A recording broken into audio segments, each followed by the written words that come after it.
কুণ্ডলীর অষ্টম ভাব মৃত্যুর ভাব হয়।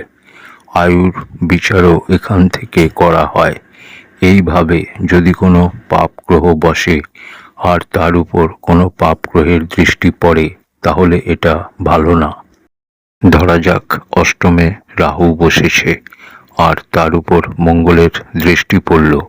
মঙ্গল যে অগ্নিতত্ত্বের গ্রহ, জ্বালানো, অ্যাক্সিডেন্ট ইত্যাদি করিয়ে থাকে। এই অবস্থায় জাতকের অ্যাক্সিডেন্টে মৃত্যু, গুলি লাগাতে মৃত্যু, অপারেশন টেবিলে মৃত্যু, ঘাতক হাতিয়ারের দ্বারা মৃত্যু হয়ে থাকে। এই অবস্থায় অষ্টমস্ত রাহুর উপর মঙ্গলের দৃষ্টি অ্যাক্সিডেন্টের কারক হয়ে যাবে। প্রশ্ন হতে পারে, এটা কি আয়ুর জন্য খারাপ? এবার যদি অ্যাক্সিডেন্ট ভয়ঙ্করতম হয়, এটা কিভাবে নির্ণয় করা যাবে?